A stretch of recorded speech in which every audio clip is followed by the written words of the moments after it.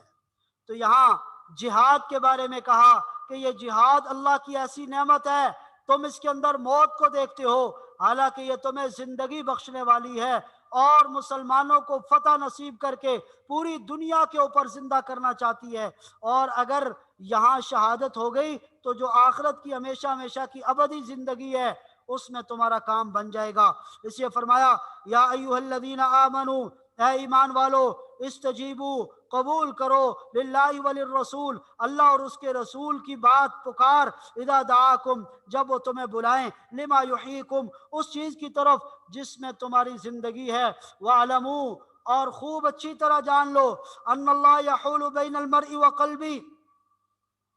اللہ آڑ بن جاتا ہے آدمی اور اس کے دل کے درمیان، وَأَنَّهُ إِلَيْهِ تُحْشَرُونَ اور تم سب کو اسی کی طرف اکٹھا کر کے لے جایا جائے گا۔ یعنی آڑ بن جانے کا مطلب یہ ہے کہ جس آدمی کے دل میں حق کی سچی طلب ہو تو اس کے دل میں کبھی گناہ کا تقاضا پیدا نہیں ہوتا، گناہ کرنا بھی چاہے تو اللہ آڑ بن جاتا ہے، اللہ اس کو گناہوں کی طرف نہیں لے کے جاتا۔ وَاتَّقُوا فِتْنَةً اور تم ڈرو اس وبال سے، لا تصیبن الذین ظلموا منکم خاصہ جو تم میں سے صرف ان لوگوں پر نہیں پڑے گا جو ظالم ہیں۔ یہاں سے یہ بات بتائی جا رہی ہے کہ اگر دوسروں کو منع نہیں کرو گے برائی سے تو اگر اللہ کا عذاب آ گیا تو صرف ظالموں پر نہیں آئے گا، وہ سب کے اوپر آئے گا۔ وَاعْلَمُوا اور خوب اچھی طرح جان لو، ان اللہ شدید العقاب اللہ تعالیٰ بڑا سخت عذاب دینے والا ہے۔ وَاذْكُرُوا اور وہ وقت یاد کرو، اذ انتم قلیل جب تم بہت تھوڑے تھے، اس وقت کو یاد کرو جب تم بہت تھوڑے تھے، مستضعفون فی الارض اور زمین کے اندر بہت کمزور تھے،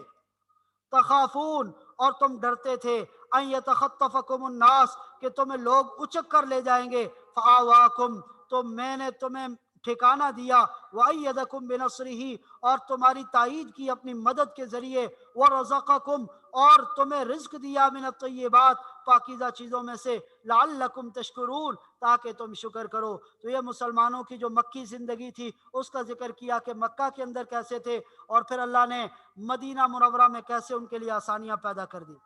یا ایھا الذین آمنوا لا تخونوا اللہ والرسول، اے ایمان والو اللہ اور اس کے رسول سے خیانت نہ کرو، اللہ اور اس کے رسول سے بے وفائی مت کرو، وتخونوا اماناتکم اور اپنی امانتوں میں بھی خیانت نہ کرو، وانتم تعلمون جبکہ تم جان بھی رہے ہو، جان بوجھ کر اپنی امانتوں میں خیانت نہ کرو۔ وَاعْلَمُوا جان لو، انما اموالکم واولادکم فتنہ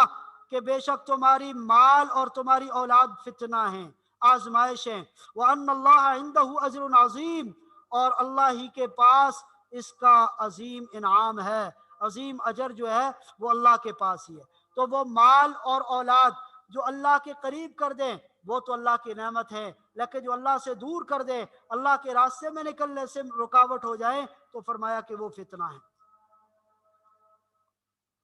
یا ایھا الذین آمنوا اے ایمان والو، ان تتقوا اللہ یجعل لکم فرقانا اگر تم اللہ سے ڈرو گے تو وہ تمہیں حق اور باطل کے درمیان فرق کرنے والی نظر عطا کرے گا۔ یہاں اس آیت میں یہ بات بتائی کہ جو آدمی تقوی اختیار کرتا ہے تو اللہ اس کو مومن کی وہ بصیرت عطا فرما دیتے ہیں کہ جس بصیرت کی وجہ سے وہ حق اور باطل کے درمیان فرق کر سکتا ہے۔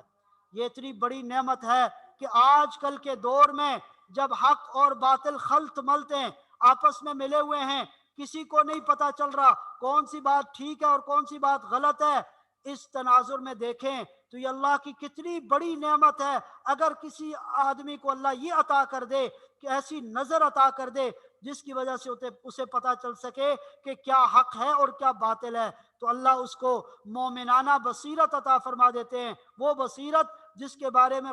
حدیث مبارکہ میں آتا ہے اتقو فراست المؤمن، مومن کی فراست سے بچو، تو وہ فراست اللہ اس مومن کو عطا فرما دیتے۔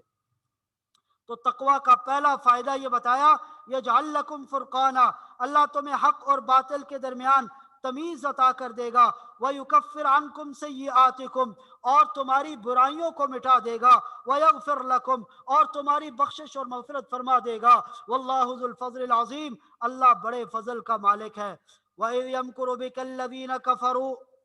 اور وہ وقت یاد کرو جب کافر لوگ تمہارے خلاف منصوبے بنا رہے تھے، وَإِذْ يَمْكُرُ، جب وہ سازشیں کر رہے تھے، منصوبے بنا رہے تھے، بِكَ الَّذِينَ،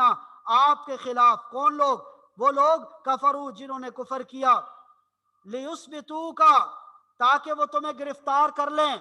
یہ اس وقت کی بات ہے کہ جب ہجرت کا آپ نے ارادہ کر لیا، مکہ کے اندر ان کی شورا کا اجلاس ہوا اور انہوں نے کہا نعوذ باللہ ہم محمد صلی اللہ علیہ وسلم کو قتل کر ڈالیں گے، اور ہر قبیلے کا ایک ایک فرد، ایک ایک بہادر جنگجو اس کے لیے چنا،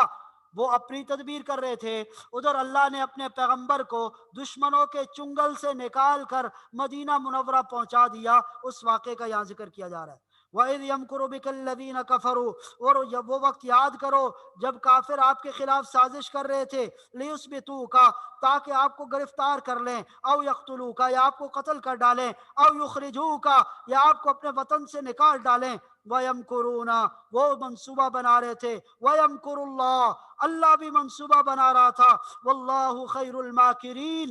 اللہ سب سے بہتر منصوبہ بنانے والا ہے۔ وَإِذَا تُتْلَىٰ عَلَيْهِمْ آيَاتُنَا، اور جب ان کے سامنے ہماری آیات تلاوت کی جاتی ہیں، قالوا، تو وہ کہتے ہیں قد سمعنا، ہم نے سن لی، یہ کوئی بڑی بات نہیں، لو نشاء لقلنا مثل هذا، اگر ہم چاہیں تو ہم بھی اس طرح کی باتیں کہہ سکتے ہیں، ان هذا الا اساطیر الاولین، یہ نہیں ہے مگر پہلے لوگوں کے افسانے، پہلے لوگوں کی قصے کہانیاں۔ وَإِذْ قَالُوا اللَّهُمَّ، اور وہ وقت یاد کرو ان بدبختوں نے یہ بات بھی کہی تھی، اذ قالوا، جب انہوں نے کہا اللہم، اے اللہ، ان کان ھذا ھو الحق من عندک، اگر یہ قرآن آپ کی طرف سے حق ہے، فامطر علینا حجارۃ من السماء، تو ہمارے اوپر آسمان سے پتھروں کی بارش برسا دے، او ائتنا بعذاب علیم، یا ہم پر کوئی دردناک عذاب بھیج دے۔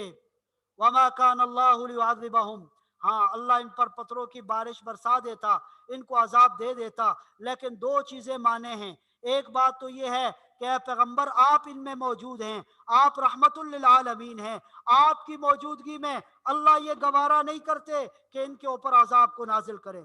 اور دوسری بات، کچھ اہل ایمان ایسے موجود ہیں، ایمان والے جو اللہ سے توبہ اور استغفار کرتے ہیں، اس لیے جب تک وہ موجود ہیں اللہ اپنا عذاب نہیں بھیجے گا۔ وما کان اللہ لیعذبہم، اور اللہ ایسا نہیں ہے کہ ان کو عذاب دے ایسی حالت میں، وانت فیہم، آپ ان کے درمیان موجود ہوں، وما کان اللہ معذبہم، اور اللہ ان کو عذاب دینے والا نہیں اس حالت میں، وہم یستغفرون، جبکہ وہ استغفار کرتے ہوں، وما لہم الا یعذبہم اللہ، لیکن عذاب سے کوئی چیز مانے بھی نہیں ہے، ان کے کرتوت ایسے ہیں کہ ان کے اوپر عذاب آنا ہی چاہیے۔ وما لہم، بھلا کیا بھلائی ہے، کیا خوبی ہے ان میں، اللہ یعذبہم اللہ، کہ ان کے اوپر اللہ کا عذاب نہ آئے، وہم یصدون عن المسجد الحرام، کہ وہ لوگوں کو مسجد حرام سے روکتے ہیں، وما کانوا اولیاء، حالانکہ یہ اس کے متولی نہیں ہیں، یہ خود سے اس کے مالک بن بیٹھے، ان اولیاءہ الا المتقون، اس کے متولی تو صرف متقی لوگ ہیں، ولکن اکثرهم لا يعلمون، لیکن ان میں سے اکثر ایسے ہیں کہ جو نہیں جانتے۔ وما كان صلاتهم عند البیت، اب یہ جو بیت اللہ کے گرد جو اپنی عبادت کا راگ الاپتے ہیں کہ ہم بیت اللہ کے گرد عبادت کرتے ہیں، ان کی عبادت کی حقیقت قرآن نے کھول دی، فرمایا وما كان صلاتهم عند البیت، بیت اللہ کے قریب ان کی نماز نہیں ہے،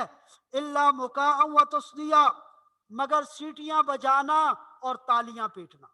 یہ وہاں پر بیٹھے رہتے ہیں، اور جو نیک لوگ اللہ کے متقی پرہیزگار آتے ہیں ان کے خلاف سیٹیاں بجاتے ہیں، تالیاں پیٹتے ہیں، ان کا استہزاء کرتے ہیں۔ فذوقوا العذاب بما کنتم تکفرون، تو اس عذاب کا جو تم نے کفر کیا اس کی وجہ سے اس عذاب کا مزہ چکھو، یعنی عذاب کا مزہ ان کو مل کر رہے گا۔ ان الذین کفروا، بے شک وہ لوگ جنہوں نے کفر کیا، ینفقون اموالہم، یہاں ان لوگوں کا تذکرہ کیا کہ جب ابو جہل نے مکہ کے لوگوں سے چندہ اکٹھا کیا کہ ہم مسلمانوں کے خلاف لڑیں گے، تو انہوں نے بہت سارا چندہ دیا، لیکن وہ چندہ ان کے کوئی فائدہ نہیں آیا، آخر ان کو شکست ہوئی۔ تو قرآن نے یہ کہا کہ اس کے اوپر تمہیں حسرت اور افسوس ہوگا جو تم اللہ کے راستے سے لوگوں کو روکنے کے لیے اپنا مال خرچ کر رہے ہو۔ ان الذین کفروا، بے شک وہ لوگ جنہوں نے کفر کیا، ینفقون اموالہم، وہ اپنے مال خرچ کرتے ہیں، لیصدوا عن سبیل اللہ، تاکہ وہ لوگوں کو اللہ کے راستے سے روکیں، فسینفقونہا، ثم تکون، تو وہ لوگ خرچ کریں گے، ثم تکون علیہم حسرہ، پھر اس کے اوپر ان کو افسوس ہوگا، ثم یغلبون، آخر کار وہ مغلوب ہو جائیں گے، ان کو فتح نہیں ملنے والی۔ والذین کفروا الی جہنم یحشرون، اور یہ جو کافر لوگ ہیں ان کو جہنم کی طرف جمع کر کے اکٹھا کر کے لایا جائے گا۔ کیوں؟ لیمیز اللہ الخبیث من الطیب، تاکہ اللہ ناپاک لوگوں کو پاک لوگوں سے جدا کر دے، وَيَجْعَلَ الْخَبِيثَ بَعْضَهُ عَلَى بَعْضٍ، اور ناپاک لوگوں کو ایک دوسرے کے اوپر ڈال دے، فَيَرْكُمَهُ، اور پھر ان سب کا ڈھیر بنا لے، جمیعاً سب کے سب کا، فَيَجْعَلَهُ فِي جَهَنَّمَ، اور پھر ان سب کو جہنم میں ڈال دے، اولئک هم الخاسرون، یہی لوگ خسارہ پانے والوں میں سے، یعنی ان سارے کافروں کو جمع کر کے ایک دوسرے کے ساتھ ملا کر اللہ جہنم میں ڈال دے گا۔ قل للذین کفروا، آپ کہہ دیجئے ان لوگوں سے جنہوں نے کفر کیا، ان ینتہوا، اگر وہ باز آ جائیں اپنے اس روش سے اور کفر سے باز آ جائیں، یغفر لہم ما قد سلف، تو پہلے جو کچھ کیا وہ معاف کر دیا جائے گا، یہ ان کے لیے معافی کا اعلان ہے۔ وَإِن يَعُودُوا، اور اگر پھر وہ وہی کام کریں، وَإِن يَعُودُوا، اگر وہ وہی کام کریں، فَقَدْ مَضَتْ سُنَّتُ الْأَوَّلِينَ، تو پہلے لوگوں کے ساتھ جو کچھ ہوا وہ گزر ہی چکا ہے، ان کے سامنے گزر چکا ہے۔ تو جو یعنی غزوہ بدر میں جن کو شکست ہوئی ہے اور جو عذاب کا شکار ہوئے، ان کو بھی اسی طرح عذاب ملے گا، یا پھر پہلے لوگوں پر جس طرح عذاب آیا تو ان کے اوپر بھی عذاب آئے گا۔ وَقَاتِلُوهُمْ، اور پیغمبر صلی اللہ علیہ وسلم کو حکم دیا جا رہا ہے، اے مسلمانوں، قاتلوہم، ان کافروں سے قتال کرو، جہاد کرو، لڑو، حتی لا تکون فتنہ، یہاں تک کہ کوئی فتنہ باقی نہ رہے، وَيَكُونَ الدِّينُ كُلُّهُ لِلَّهِ، اور پورا کا پورا دین اللہ کے لیے ہو جائے، سب کچھ اللہ کے لیے ہو جائے، اس انداز میں دین کے غلبے کے لیے اللہ کے راستے میں جہاد کرو۔ فَإِنِ انْتَهُوا، پس اگر یہ باز آ جائیں، فَإِنَّ اللَّهَ بِمَا يَعْمَلُونَ بَصِيرٌ، تو اللہ ان کے اعمال کو دیکھ رہا ہے۔ وَإِن تَوَلَّوْا، اور اگر یہ منہ پھیر لیں، فَاعْلَمُوا، تو خوب اچھی طرح جان لو، أَنَّ اللَّهَ مَوْلَاكُمْ، اللہ تمہارا حمایتی ہے، اللہ تمہارا نگہبان ہے، اللہ تمہارا رکھوالا ہے، اللہ تمہارا دوست ہے۔ نعم المولا،